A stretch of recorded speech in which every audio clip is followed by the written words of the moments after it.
Part 4, The Surrender of the Galactic Empire. Zygar, broken by Earth's relentless bureaucracy, finally opened a channel to Earth.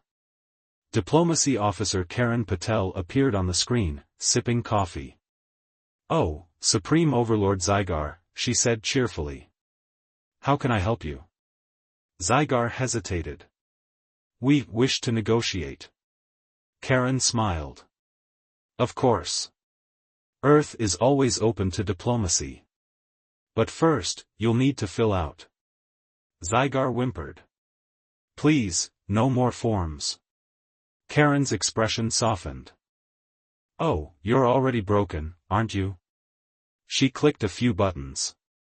"Great news. Earth is willing to forgive all intergalactic fines and drop all charges against the Xeric Empire.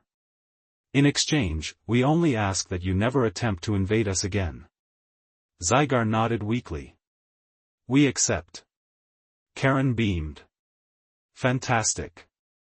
Now, would you like to sign a mutual trade agreement while we're here?"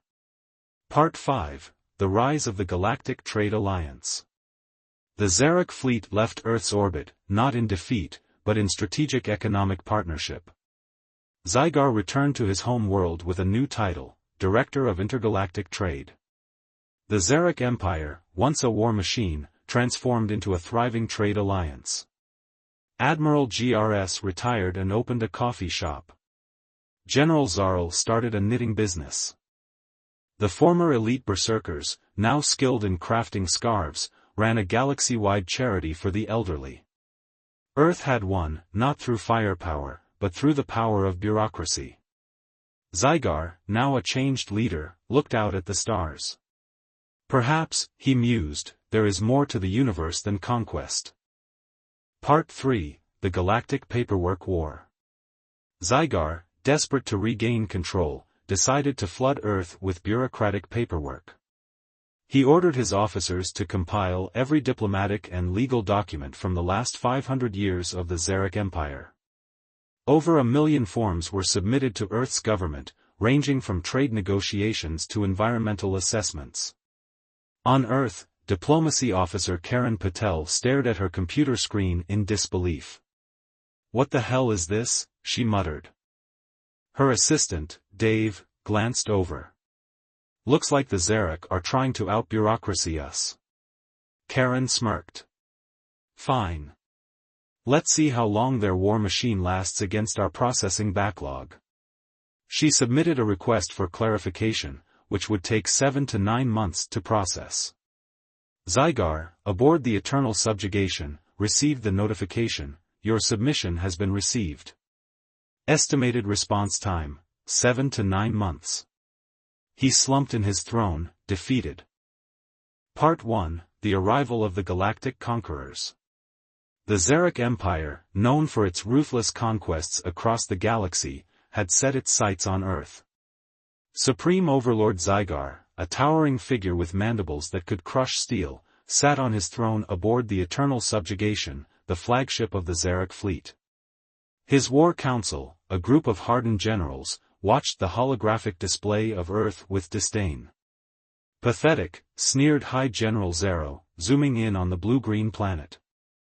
"Their technology is centuries behind ours. They use their best scientists to improve breakfast routines." The council erupted in laughter. Zygar raised his hand, silencing the room. "Prepare the fleet. We will crush them as we have crushed 1,000 civilizations before." The Xeric fleet, 1,000 warships strong, entered Earth's orbit. But instead of forming a menacing blockade, they were automatically rerouted into a precise geosynchronous parking orbit. A cheerful robotic voice greeted them, "Welcome to Earth's automated orbital traffic management system. If you are here for invasion purposes, please submit Form 27B, Request for Hostile Engagement. Response time, 6 months. Zygar's mandibles twitched. What is this nonsense? Part 2, The Bureaucratic Nightmare begins. Zygar ordered his fleet to proceed with standard intimidation tactics.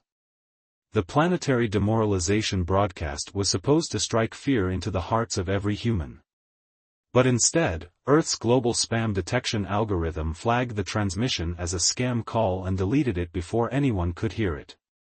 Fire the doomsday missiles. Zygar roared. Thousands of warheads launched toward Earth, only to be intercepted by the planet's automated orbital garbage disposal network. The missiles were dismantled and recycled. Zygar's frustration grew. "Deploy ground troops," he commanded. The Zarek drop pods plummeted through Earth's atmosphere, only to be intercepted by delivery drones. The pods were labeled, barcoded, and delivered to various locations across the planet. One pod ended up in a grocery store in Canada, another at a construction site in Germany, and a squad of elite berserkers was delivered to a retirement home in Florida.